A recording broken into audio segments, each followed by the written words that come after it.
ભારભૂત બેરેટના સમગ્ર ખેડૂતોની જમીનો ધોવાણ થઈ વળતર સ્વરૂપે જો 1 ફૂટના 48 પૈસા 2 રૂપિયા જો આપવા માંગતા હોય કે અમને વળતર વધારે આપો તો અમે જમીન આપીશું, નહીતર અમે જમીન આપવાના નથી. અને છોકરાઓને જ્યારે આપણે દુકાને મોકલીએ ને ત્યારે 10 રૂપિયા છોકરાઓને આપવા પડે છે. 100 રૂપિયાની ગંજી આવે છે.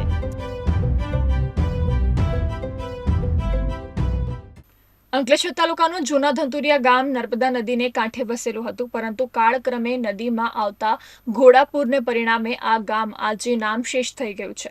જમીનનું ધોવાણ અટકાવવા માટે સંરક્ષણ દિવાલ બનાવવાનું કામ પણ મંજૂર થયું હતું.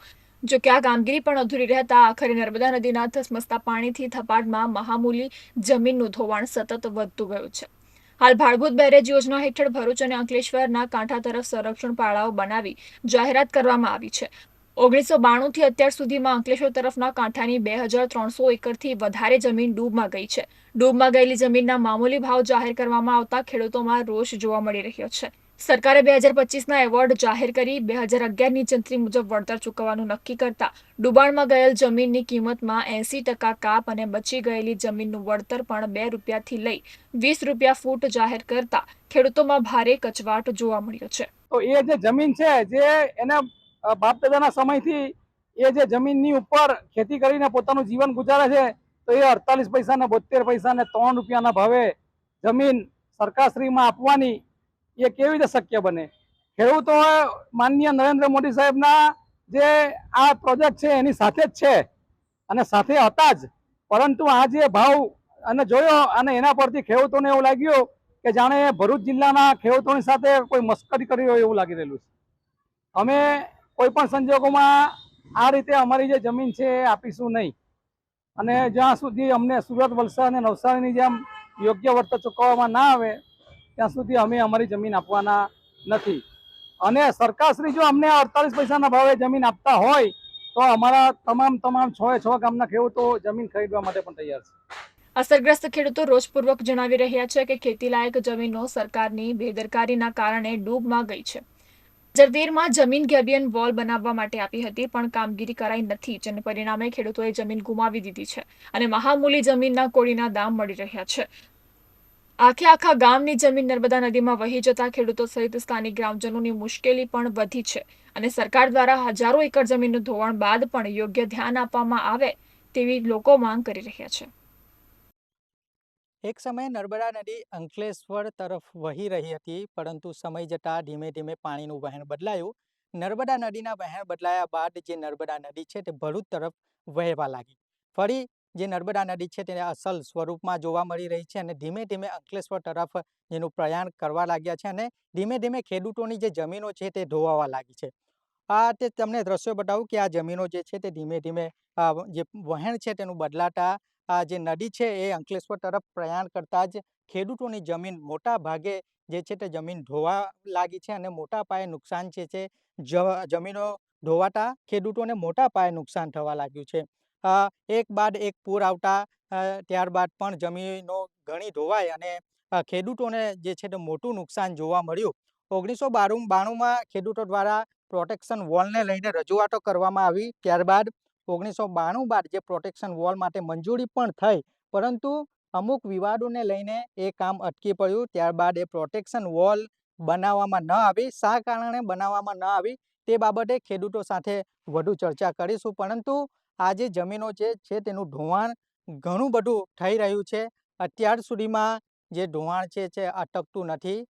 જે નર્મદા નદી છે તે જે અંકલેશ્વર તરફ તેનું પ્રયાણ શરૂ જ છે અને હાલમાં જે ખેડૂતો છે તેમના જમીનો ધોવાણો જે છે તે બહુ વધી રહ્યું છે. તે જે માટે આપણી સાથે ખેડૂત છે તેમની સાથે ચર્ચા કરીશું. અત્યાર સુધીમાં કેટલું જમીન ધોવાણ છે તે થયું?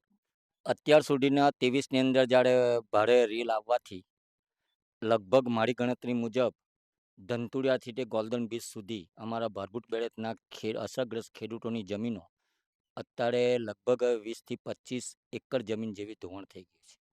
પરંતુ 1992માં જે ખેડૂતો દ્વારા રજૂઆતો કરવામાં આવી, ત્યાર પછી જે પ્રોટેક્શન વોલ છે તેની મંજૂરી પણ આપવામાં આવી, પરંતુ એવું શું થયું કે એ પ્રોટેક્શન વોલ બની જ નહીં?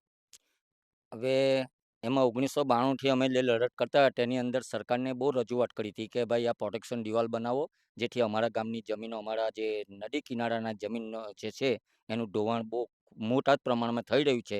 માટે સરકારે અમારી થોડી વિનંતી સાંભળી તો એ લોકોએ પ્રોટેક્શન મંજૂરી પણ આપી. કંઈક કારણસર એ પ્રોટેક્શન દિવાલનું કામ કેમ ખોરંભે પડ્યું એ અમને કંઈ સમજાતું નથી. હાલ તો જે ભાડભૂત બેરેજ યોજના છે તે પણ આવી રહી છે. ટૂંક સમયમાં એ બની જશે પછી ખેડૂતોને શું થશે? નુકસાન થશે કે પછી એનો ફાયદો છે?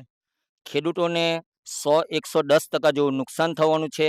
અત્યારે ઉત્તરાજ આગળ એ ભાડભૂત બેરેજ યોજનાનું જે કામ ચાલી રહેલું છે, ઉત્તરાજ આગળ જે બંધ બાંધવામાં આવે છે, એમાં જે લોકોએ પિલ્લરો ઊભા કરેલા છે, એ પિલ્લરોની અંદર અમારા ભાડભૂત બેરેજના સમગ્ર ખેડૂતોની જમીનો ધોવાણ થઈ. કારણ કે આ જમીનોનું પાણી જ્યાં ત્યાં અટકાવો થાય એના કારણે જે નદીની અંદર પાણીનો પ્રવાહ ઊંચો રહે છે અને એના કારણે અમારી જમીન અત્યારે પાણીમાં ગરકાવ જ દેખાય છે. અત્યાર સુધીમાં તમે બધા ખેડૂતો થઈને કેટલી રજૂઆતો કરી? કે સરકારે સાંભળ્યું કે નહીં સાંભળ્યું? અત્યારે અમે લગભગ 50 થી 55 વાર કલેક્ટરને આવેદનપત્ર આપ્યા, સરકારને આપ્યા છે, પણ તો છતાં પણ આ કલેક્ટરે આજ દિન સુધી અમારા આવેદનપત્ર ઉપલા લેવલ પર સરકારને મોકલ્યા નહીં. અમે જાતે પણ ગાંધીનગર જઈ અને વિધાનસભામાં જઈને રજૂઆત કરી, પણ તો છતાં પણ અમારી કોઈ રજૂઆત આ લોકોએ સાંભળી નથી. 1992 પહેલાંની જમીનો ધોવાઈ રહી છે, તો અત્યાર સુધી કેટલી જમીનો ધોવાઈ અત્યાર સુધી? 1992 પહેલાંની જો વાત કરીએ તો મારી ગણતરી મુજબ 50 હેક્ટર જમીન અમારી ધંતુરિયાની જેવી ખોદાઈ આપણે ધોવાણ થઈ ગઈ હશે. ચોક્કસ.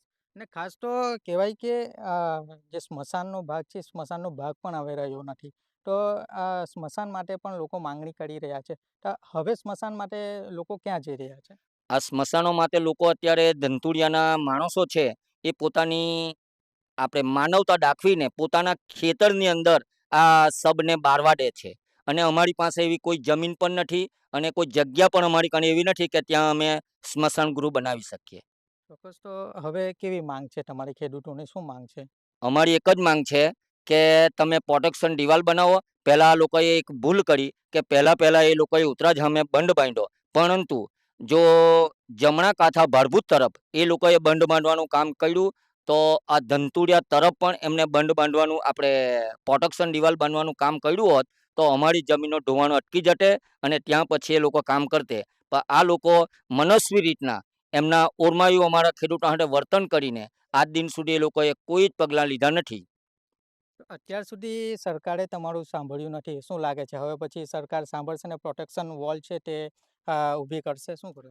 એ લોકો કરશે ખરા એમની રીતના ભાડભૂત બેરેજને આપણે યોજનાને પૂરી કરવા માટે, પરંતુ અમારા ખેડૂતોને વળતર સ્વરૂપે જો 1 ફૂટના 48 પૈસા, 2 રૂપિયા જો આપવા માંગતા હોય તો 2 રૂપિયામાં તો દાખલા તરીકે એક પીવાનું પાણીનો પાઉચ પણ નથી મળતો. અને છોકરાઓને જ્યારે આપણે દુકાને મોકલીએ ને ત્યારે 10 રૂપિયા છોકરાઓને આપવા પડે છે. 100 રૂપિયાની ગંજી આવે છે. 2 રૂપિયાનો ટુવાલ પણ આવતો નથી. તો અમારી એક જ માંગ છે કે અમને વળતર વધારે આપો તો અમે જમીન આપીશું, નહીંતર અમે જમીન આપવાના નથી. અને બીજું કે આ જમીનની અંદર અમુક ખેડૂતો 1 વીઘાની અંદર શાકભાજી, પરવળ છે, દૂધી છે, રીંગણ છે, ચોળી છે, પાપડી છે, ભીંડા છે, કેળા છે, શેરડી છે, એ બધું પકવતા હોઈએ. 1 વીઘાની અંદર પર વીઘે અમે લગભગ 5 થી 7 લાખ રૂપિયાનું ઉપજ લઈએ છીએ. અને પરવળમાં પણ અત્યારે અમે ઉપજ લઈએ જ છે. અત્યારે હાલની અંદર જે રિલાયન્સ કંપની ગઈ છે એમાં નુકસાન પેટે અમારા ખેડૂતોને 1 ગુંઠાના લગભગ 21,000 રૂપિયા, 26,000 રૂપિયા ચૂકવ્યા છે. તો 1 વીઘાના 5,52,000 રૂપિયા જમીન ખાલી નુકસાનીના આપ્યા છે અને જમીન તો અમારી ન મળી. ને આ લોકો સરકાર અમારી જમીન કાયમના માટે લઈ લેવાના છે અને અમને જમીન વિહોણા કરવાના. ખેડૂતો મતાડી અને સરકાર અત્યારે અમને એક મજૂર, સરકારની નીતિ એવી છે કે મજૂરની અંદર અમને આ ખેડૂતોને કામ કરાવી રહ્યા છે, એવી અમને નોબત એમની દેખાઈ રહી છે. ઘણા એવા ખેડૂતો છે તે જમીન ઉપર જ પોતાનું ગુજરાન ચલાવતા હોય છે. પણ હવે તો ઘણા ખેડૂતો છે તેમની જમીન જ નથી રહી, તો એ ખેડૂતો શું કરી રહ્યા? એ જમીનો એ લોકોની જમીન જાય છે. એની અંદર મારા ગામની અંદર 120 તો વિધવા બહેનો છે. તેમે આદિવાસી લોકો છે, આદિવાસી બહેનો વિધવા છે, અને એ લોકોનું જો આ જમીન કાયમના માટે સરકાર છીનવી લેશે તો આ લોકોએ ભીખ માંગવા જવું પડે એ પરિસ્થિતિ છે, અથવા પોઈઝન પીવી પડે કે ફાંસો ખાવો પડે એ પરિસ્થિતિ આ ખેડૂતોની કપરી પરિસ્થિતિ આવી રહી છે. ચોક્કસ. તો આ પ્રોટેક્શન વોલને લઈને ઘણા એવા ખેડૂતો છે તેમની જમીન હાલ પણ બચી શકે છે, એટલે ખેડૂતો પ્રોટેક્શન વોલને લઈને રજૂઆતો કરી પણ રજૂઆતો સાંભળવામાં નથી આવતી. વહેલી તકે આ પ્રોટેક્શન વોલનું કામ શરૂ કરવામાં આવે અને ખેડૂતોની જમીનો વહેલી તકે બચે, જેટલી પણ જમીનો છે એટલી જમીનો બચે એવી માંગ જે છે તે ખેડૂતો કરી રહ્યા છે, અને સરકાર તેમની માંગણી જે છે તેઓ રજૂઆતો કરી રહ્યા છે, રજૂઆતો સાંભળે અને પ્રોટેક્શન વોલ જે છે તેને ઊભી કરવામાં આવે તેવી ખેડૂતો માંગ કરી રહ્યા છે. સુનિલ પરમાર, કનેક્ટ ગુજરાત, અંકલેશ્વર.